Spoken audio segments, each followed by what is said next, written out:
Hi. My gosh, I haven't seen you for so long. Let me tell you. I'm in New York City because we are doing some moving out of our offices in New York City. The only constant is change. You know what they say. A lot going on, but beautiful. Beautiful staying in my best friend's apartment. It's all good. And I realize with all the craziness going on in my life, I haven't checked in with my faves. I'm breaking up with sugar buddies, my warriors. How are you? So anyway, wanted to say hi. Wanted to talk about two things that were going on in my mind. Number one, love letter coming out today.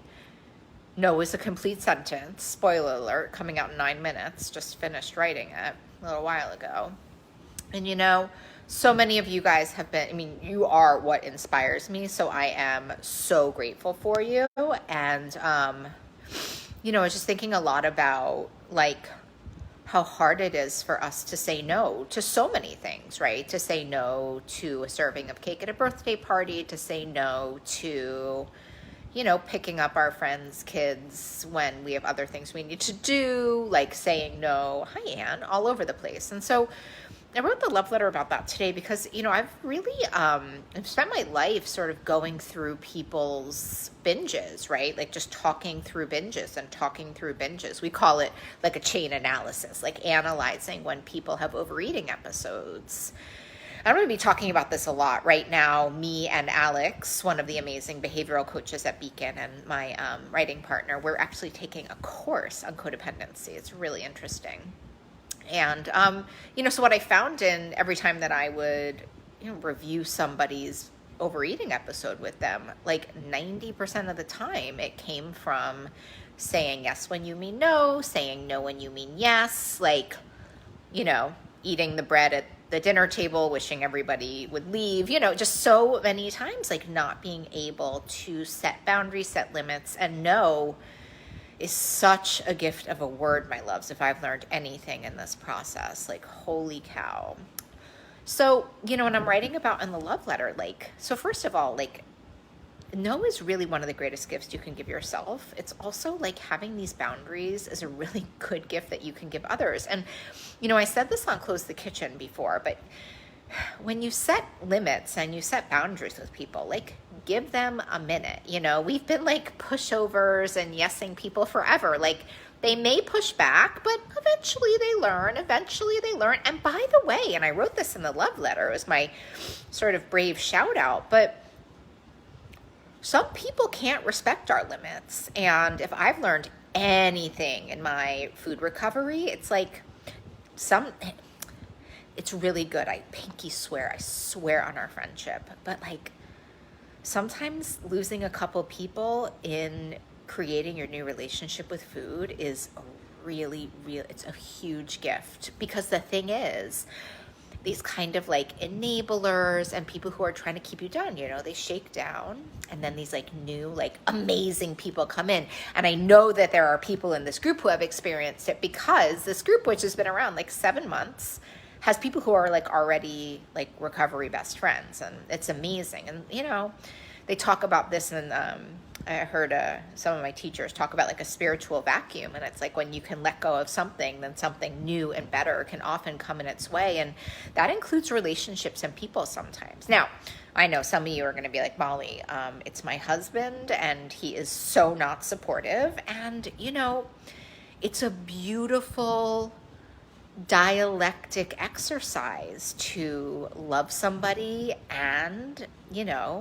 say no, right? To stand your ground and be like Teflon, right? And let like water off a duck's back. You can have a healthy relationship with sugar and not let people come and sabotage it. It's hard, and we should always be talking about it in here, because healthy boundaries with others, healthy boundaries with food. Or as my mother likes to say, messy room, messy life. It's all the same thing. You know what I mean? So I think this idea, so that's like one of the things, like I didn't get too deep into it in the love letter, but I've been thinking about it so much. The thing I really am talking about in the love letter today, which, I always think about, like, when we're trying to be superheroes, you know, it also like puts other people like in a really weird position. Like I remember this thing. I wanted to tell you guys this story with my old friend Rob. And I was just, you know, I was like the people, like, let me tell you something. I was the queen of the people pleasers back in the sugar days. I mean, I just wanted everyone to like me. I was trying to control everybody's feelings, and I was trying to control how everybody felt about me and how everybody felt about the world. E-I-E-I-O. Anyway, so my friend Rob, who I like had a secret crush on my whole life, and now I don't. Another story for another time. But anyway, so Rob, we used to have dinner like, I don't know, 2-3 times a month. And like, you know, and if it didn't suit me, I would still like make it there. And he liked to eat dinner like really late. Ooh, I have salad in my teeth. He liked to eat dinner like really late. So I would be like, of course, 9 o'clock, dinner, of course, see you there. Oh, really far away from my house. Oh, awesome, see you there, can't wait. And then I remember I stopped eating sugar. And when I stopped eating sugar, obviously, hey, Carrie, as we all know, it's hard to maintain your relationship with food and make all of these, you know, just like cuts against yourself. And so I remember he said, hey, you know, I'm working really late. Can we have dinner at 9:30? And I mean, I can do it now, but I mean, I usually like to be in bed by 9:30, but you know, 11 years in, I can do a 9:30 dinner if somebody like gives me some, mostly for my sleep, less for my food. But in the way beginning of my recovery, like a 9:30 dinner was just a non-starter. I mean, I was very compliant with meal regulations because I didn't want to binge, and I, you know, really wanted to get this. And so he said, you know, how's dinner at 9:30? And I said, you know, I can't do it. I can't make dinner at 9:30. I'm so sorry. Can we reschedule? I need to eat earlier these days. His response was like this. Oh, Molly, I'm so glad that you're canceling dinner. You never cancel. And it makes me feel like I always have to be perfect too. You know, it was like I didn't even know it, but I was giving him like such a break.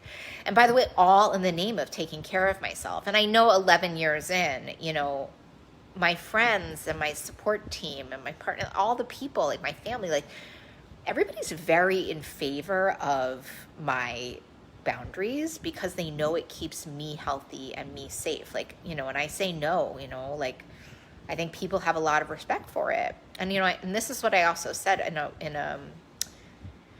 in a Close the Kitchen a while back. I mean, the other reason, like, you know, just give people a minute if you're setting boundaries, because the other thing is they're really used to us lying. Like, you know, they're used to us, you know, not taking the sacred vow. So the people in my life, when I first gave up sugar, they were like, I remember my best friend, my 2 best friends told me, they're like, yeah, we had like a, you know, oh yeah, this one's really going to last, you know, and you know why? It's not because they didn't, you know, they just were used to me and my diet drama, my diet trauma. They were used to me like hopping on a new fad, doing this, doing that.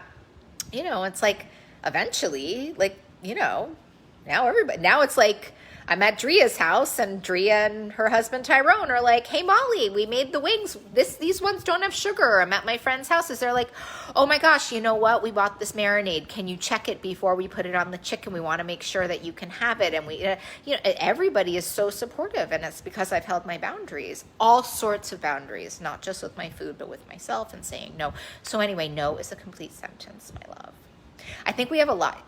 I feel like we need to talk about this a lot. I feel like this love letter is the first of many, talking about creating boundaries and honoring boundaries. Yeah. When we give right. I mean, always, when we forgive ourselves, we forgive others. When we forgive others, we forgive ourselves. When we accept ourselves, we accept others. When we accept others, we accept ourselves. When we put personal boundaries of ourselves and give ourselves permission to have boundaries, we teach other people how to do it, you know?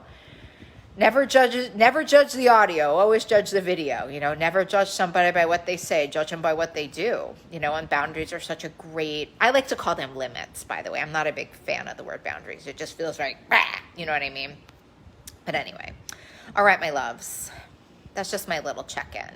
Any ideas of what we should be talking about in love letter in life? Any ideas? Let me know. Let me know how you're doing with the boundaries. Let me know issues that are coming up. I want to talk about this all the ding dong day. I love you guys so much. Let me know what you think, and I'll talk to you soon. Bye.